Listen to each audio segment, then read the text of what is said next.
da morte para a vida. Nós já iniciamos esse estudo, nós vimos o paralelo sobre a lei e a graça, e segundo Paulo escreveu em 2 aos Coríntios, capítulo 3, você precisa ler essa passagem, porque ela com certeza nos vai dar uma clareza do que projetava esse ministério da morte, agora o que o ministério da vida nos traz. Me acompanhe nesse estudo porque Deus quer falar ao seu coração. Não esqueça que em breve no Telegram estará o PDF desse estudo. Muito bem, nós já vimos 5 tópicos num paralelo sobre a morte, se referindo à demanda da própria lei, e agora a vida, que é essa gratuidade em Cristo Jesus. Desenhamos por isso uma cruz aqui, porque fizemos esse paralelo. Você precisa ver o primeiro estudo onde vimos os primeiros 5 tópicos, né? Segundo Paulo escreveu ali em 2 Coríntios capítulo 3.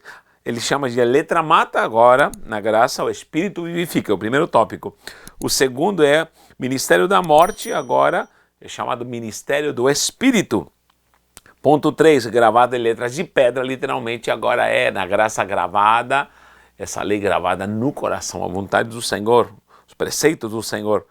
Ponto 4, a glória do rosto de Moisés era transitória, só que agora é uma excelente e permanente glória na graça, tá bom? Tem todos os versículos lá. O ponto 5 é chamado de ministério da condenação, porque ela de fato condenava o pecado e condenava até a morte. E aqui é chamado de ministério da justificação, de Cristo nos justificar, ele cumprindo a lei, porque nenhum homem cumprira até agora a lei. Agora vamos para o ponto número 6, me acompanhe aqui em 2 Coríntios capítulo 3, você vai ver todo esse paralelo. Vamos lá, ponto 6, ele precisa de véu, no versículo 3:13 está escrito que essa lei precisa de véu. Por quê? Porque logicamente Moisés literalmente usou um véu para cobrir que essa glória que fizera com que seu rosto brilhasse, agora estava se desvanecendo. Muita gente fala que Moisés cobriu o rosto para que ninguém visse o seu rosto brilhando, mas na verdade ele cobriu o rosto por quê? Porque ele percebia que essa glória ia se apagando, ia se desvanecendo. E lógico, com esse brilho ele tinha autoridade de Deus, o povo tremia e temia. Agora essa glória ia passando, mas ele colocava esse véu porque de fato ele não estava tendo mais a mesma fusão e manifestação da glória de Deus na sua vida. Isso vai se acabando, ao ponto do próprio Moisés não adentrar na terra prometida. Meu Deus, ele mesmo não toma posse da terra prometida, ele morre antes. Mas agora esse véu é tirado, você pode ver isso no versículo 3:16, o véu ele é tirado, isso logicamente se refere à tradição de usar véu, não significa que é errado usar um véu como reverência. Muita gente me pergunta, pode usar um véu? Querido, a questão não é o véu, a questão é a tua reverência. Se você usa um véu com reverência, com adoração, com devoção ao Senhor, lógico, Deus vai atentar para a sua fé e sua devoção. Agora, não se apega ao véu para justificar muitas vezes coisas que às vezes você não tem, não possui no coração, e às vezes através de um costume você quer tocar o coração de Deus. É a mesma coisa, as pessoas me dizem, eu uso cabelo comprido, eu uso saia comprida, e será que estou agradando ao Senhor? Será que é errado? Querido, se alguém faz algo com temor e devoção, o faz para o Senhor. O faz para o Senhor com devoção e temor. Agora, que não seja o cabelo comprido, que não seja uma saia comprida, me referindo às mulheres, que queira me justificar e aparentar uma certa santidade religiosamente. E homens também, homem usar tal coisa, usar uma gravata, será que eu fico mais bonito com gravata? Com certeza. Agora, que não use eu uma gravata para aparentar santidade religiosamente. Então o problema é quando pegamos objetos para aparentar e às vezes queremos nos justificar ou nos apresentar diante dos homens e de Deus, querendo fazer talvez causar uma impressão de santidade, de reverência, de uma postura religiosa, sendo que Deus conhece o seu coração. Não estou dizendo que alguém não deve se vestir com pudor, não é isso. Então, tome cuidado, não é somente em relação ao véu, mas a qualquer coisa religiosa que eu faça para tentar aparentar a santidade de Deus. Diz, isso não me toca, isso não me agrada, nem me toca o meu coração, porque de fato Deus está olhando para dentro de você. Agora, lógico, Deus quer você santificado em corpo, alma e espírito, com certeza. Agora, eu também não posso julgar. Se eu decidir, por exemplo, usar gravata, estou usando a gravata aqui como poderia estar falando do véu e de qualquer outro costume que era colocado com reverência nessa questão religiosa. Agora, tudo que eu faça, se eu faço com temor e adoração para Deus, com certeza vai ser de bom grado, com tal que não seja julgador, com tal que eu não aponte os outros, com tal que eu não faça as coisas para aparecer. Então, a questão do véu é assim também. Se eu uso o véu com temor, com devoção, ninguém vai te proibir isso. Faça para o Senhor, com tal que eu não condene ninguém. Então, o Moisés colocava esse véu. Lógico que agora Paulo está falando uma coisa mais profunda, porque não é somente um véu de pano, ele está se referindo ao véu como o bloqueio que impede de fato de ter uma glória permanente, uma glória com uma devoção santa ao ponto de ter um contato real e verdadeiro com o próprio Deus. Então, esse mistério da morte exigia de véu. Agora o véu é tirado. Olha o que diz o versículo 16. Diz claramente: mas quando se convertem ao Senhor, então o véu é tirado. Logicamente que aqui esse véu está representando ao bloqueio de ver e contemplar a glória de um Cristo que me salva e me restaura. Amém? Eu amo a todos os irmãos em Cristo Jesus de diferentes lugares. Nem vou falar de denominação porque eu não acredito em denominação. Eu creio que há diferentes lugares onde há diferentes costumes. Eu amo a todos em Cristo Jesus. E eu tenho irmãos em todos os lugares do mundo, amigos e irmãos em Cristo. Mas eu sei que cada um terá seu costume, sua fé, sua idiosincrasia, vai ter sua educação, sua essência na forma de pensar. Porém, tudo deve ser regido com a santidade da palavra do Senhor, tá bom? Muito bem, ponto número 7, olha o 7 diz: os sentidos eram endurecidos, 3,14 diz, mas os seus sentidos foram endurecidos, porque até hoje, diz aqui, olha o versículo 14, vou ler, porque até hoje mesmo o véu está por levantar. Nessa lição dessa antiga aliança, você ainda está bloqueado nessa antiga aliança. Esse véu, logicamente, é a imposição de uma dogmática religiosa, não é somente o ato do véu em si, mas é bloqueado esse sentido. Você está travado, você está preso à religiosidade, né?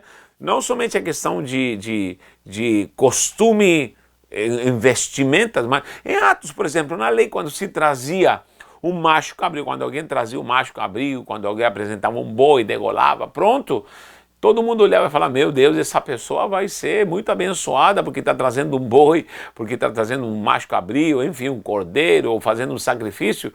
Se era feito com devoção, sim, mas se era feito de uma forma banal, religiosa, isso causa até revolta, porque o próprio Jesus entrou no templo e havia muita gente sacrificando pombas, gente vendendo e virou as mesas, e ele ficou revoltado com uma ira santa que o consumia. Então esse bloqueio é o que me impede de ver a glória de Deus. Só que agora diz que o Espírito de Deus se manifesta aqui, a liberdade no Espírito, no 3,17.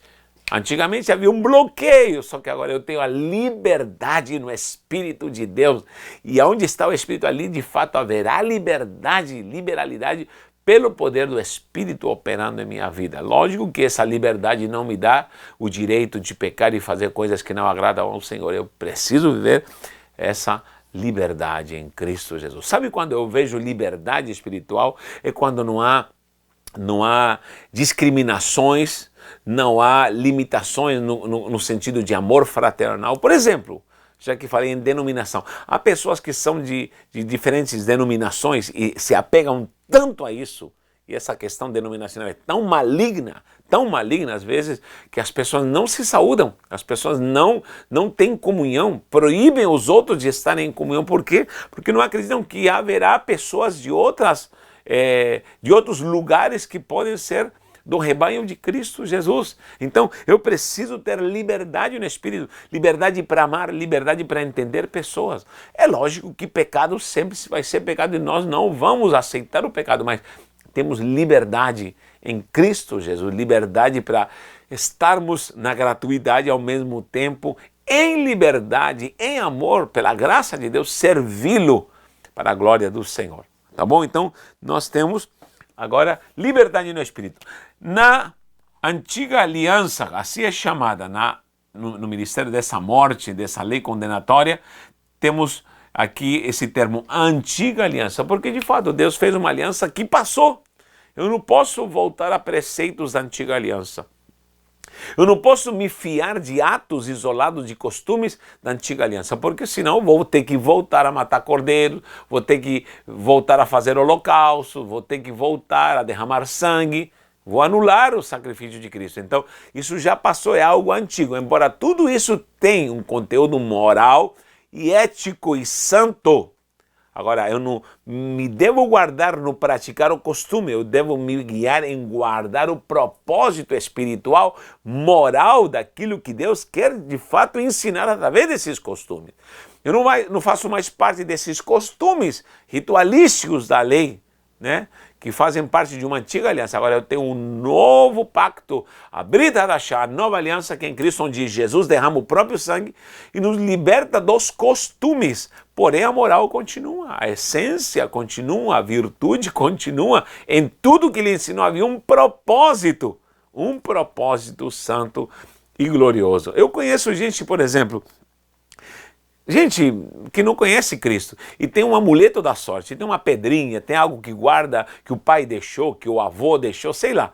E elas se apegam tanto a isso, e não é que dá certo porque eles se apegam e elas acham que é a pedra que dá. Não, é o propósito. Quando você diz, eu vou me comportar, eu vou fazer algo, e eu pego um lembrete, alguma coisa, até pode dar certo, porque eu começo a trabalhar em prol disso. Mas não é a pedra, não é o amuleto em si, mas é o propósito. Isso que as pessoas místicas não entendem. Alguém me diz, por que as pessoas que às vezes são tão místicas e dá certo? Porque de fato elas colocam em ação uma fé vã, existe essa fé vã, e elas depositam seu crer, seu fazer, e não tem como dar errado. Agora, isso vai levar à salvação? Claro que não. Isso vai ter a aprovação de Deus? Não, porque até os ímpios têm resultado daquilo que eles querem. Quanta gente ímpia que tem resultado naquilo que eles buscam, porque se dedicam. Até um marginal, se ele se dedica à vida de bandidagem, ele vai ter resultados. Agora, isso agrada a Deus? Claro que não. Isso está de acordo com a palavra de Deus? Claro que não. Então é mais ou menos isso a lei. Se eu me fixo nas práticas de uma forma mística, se eu me fixo somente nas demandas da lei, eu fico preso à antiga aliança. Agora eu tenho que saber que em Cristo Jesus, o seu sacrifício me liberta dessa mística, me liberta dessa visão que muita gente a torna até religiosa, maligna, porque o povo teve condição de fazer isso, o povo de Israel teve condição de pegar todos esses costumes que tinham um conteúdo santo e os tornaram algo místico, religioso e maligno. Isso não pode ser, isso não pode ser, ao ponto de acusarem. É por isso que sempre estavam acusando, estavam perguntando, indagando, quando chegaram com a mulher adúltera, falando, e aí? A lei fala isso, o costume é apedrejar, e aí, fale alguma coisa. Por quê? Porque eles estavam cegos com esse véu e ao mesmo tempo não estão entendendo os propósitos santos da lei. Agora Cristo cumpre todos esses costumes, acabou a antiga aliança e essa nova aliança me garante em Cristo Jesus que eu tenho uma vida de liberdade, uma vida de bênção. Agora eu vivo como ministro da nova aliança. No capítulo 3, versículo 6, fala que nós somos ministros dessa nova aliança em Cristo Jesus. Olha só, e para terminar, a face está encoberta. Moisés cobria a face com o véu. Você pode ver isso no capítulo 3, 13. Estava cobrindo, se escondia. mas aqui no versículo 18, vou ler o versículo 18, diz aqui: mas todos nós agora, Moisés cobria, mas todos nós agora temos o rosto descoberto desse véu e refletimos como num espelho a glória do Senhor, e agora somos transformados de glória em glória, na mesma imagem como pelo Espírito do Senhor. Essa é a verdadeira liberdade que nós temos de olhar face a face como no espelho e contemplar e ser tomados, sugados pela glória do Senhor. Só Jesus Cristo fez isso na cruz por nós, porque o ser humano não tem condições para isso, tá bom? Então que Deus te abençoe e você entenda como é importante diferenciar o que era o ministério da morte e agora esse ministério santo da vida em Cristo Jesus. Que o Senhor te abençoe. Um abraço e um beijo no coração.